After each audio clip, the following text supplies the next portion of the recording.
Ibihe byiza mwe mukoje kurikira Wakanda official reka tubasuze kandi tubifurize ibihe byiza mwe mudahwema kudukurikira umunsi ku wundi. Nanone kandi reka duhereze ikaze abakunzi bacu bari muri diaspora aho bari bumve ko tubahaye ikaze mu kiganiro cyacu cy'uyu munsi. Ni amakuru rero akomeje kugenda avugwa kuri iyi mihanda nyine ya social media. Ni amakuru ari kugenda trending by'umwihariko nyine hano mu gisate cya entertainment cyangwa se muri music nyarwanda. Aho itsinda Vestine And Dorcas bagiye gutaramira rero muri Camp Kigali ku munsi wo ku cyumweru. No kuvuga ni igitaramo kizabera aranyine muri Camp Kigali, dore ko ari igitaramo kwinjira zaba ari ubuntu, nta muntu rwose bazishyuza, nta muntu uzawuhejwe, buri wese agomba kuzajya mwakira igitaramo. Bazava kandi hariya muri Camp Kigali bahite ko berekeza i Vancouver, nabo bafite igitaramo rero igitaramo kidasanzwe twakita ko ari igitaramo cy'amateka bafite nyine ku mugabane w'i Burayi. Dore ko ari n'ubwa mbere bagiye gutaramira nyine hariya ku mugabane w'i Burayi. Byose tuzagenda tubibagezaho gatanu kandi wowe icyo usabwa rero no kutazajya kure ya YouTube channel yawe, YouTube channel yacu Wakanda official.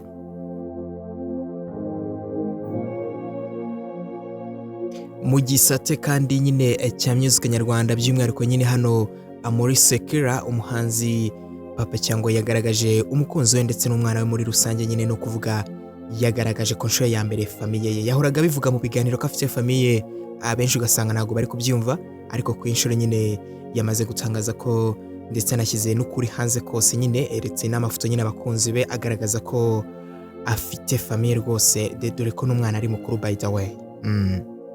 N'umwana ni mukuru kabisa, biragaragara ko bamaranye igihe kitari gito, dore ko nyine uyu Papi Cyangwe yahoze abitangaza mu kiganiro aheruka kugirira nyine hariya kwa Muri habi Irene, dore ko nyine bari muri no kuri The Choice Live yagiye byose abigarukaho. Ni mu gihe rero yari amaze gusura album ye nshya, rero afite album iri hanze. Ni mu gihe rero yari yitabiriye itangazamakuru kugira ngo abashe kwamamaza album ye yagiye abigarukaho. Rocky Kimomo nawe yamaze gusesekara mu Rwagasabo mu gihe yari amaze igihe avugwa ko ari hariya nyine muri United States, aho yari ari mu nama nyine yari yitabiriye. Ni inama yari yateguwe nyine na hariya muri USA, ariko kuri ngubu rero yamaze kumanuka ari mu Rwagasabo. Siroke gusa rero uri kumanuka cyangwa se wakandagiye ku butaka bw'u Rwanda, dore ko itsinda ririmba gospel Papi and Dorcas nabo rero bari bamaze igihe babarizwa nyine hariya ku mugabane w'i Burayi mu bitaramo bigiye bitandukanye. Aba bari bafite ibitaramo bidasanzwe by the way. Bari bafite ibitaramo rwose hariya nyine ku mugabane w'i Burayi, aho nyine bari bagiye mu bitaramo gukorerayo nyine. Abangaba rero bagiye gukurikirwa rero n'itsinda Vestine And Dorcas, nabo rero bagiye kwita ko bagiye nyine hariya ku mugabane w'i Burayi kugira ngo babashe gutaramira abakunzi ba music by'umwihariko nyine gospel nyine hariya mu gihugu nyine kabira bigu by'i Burayi. Dore ko Papi Clever Dorcas batataramiye ahantu hamwe, bagiye bahindura amasite bagenda bimukamuka. Na Vestine And Dorcas rero ntago ari hamwe bazaguma, ntago ari Vancouver gusa. Hari amakuru menshi avuga ko batazataramira i Vancouver gusa, ahubwo bazagenda mu tundi duce nyine tubarizwa hariya ku mugabane w'i Burayi.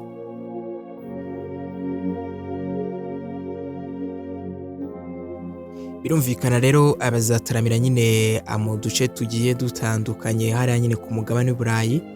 Ni mu gihe rero bazaba bashyigikiwe na Idriss yamaze kwemeza rero ko nawe azaba ari mu iki gitaramo rwose.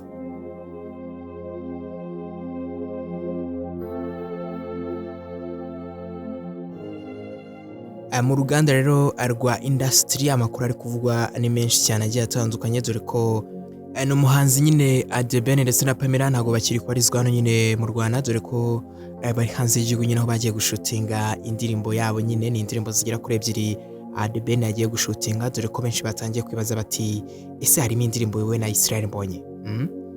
Benshi bakomeje rero kugira amakenga bavuga ati ese afite indirimbo na Israel Mbonye bazayishutinga ryari ko tutabonye mu gitaramo cyabereye mu Ntare Conference Arena Adebene atamufasha kuririmba indirimbo barayishutinze ryari.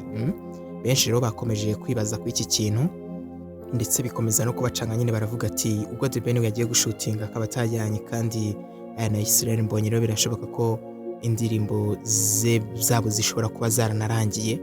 niko benshi bagiye batekereza dore ko nyine bavuze ko izi ndirimbo zizajya hanze bitarambiranye.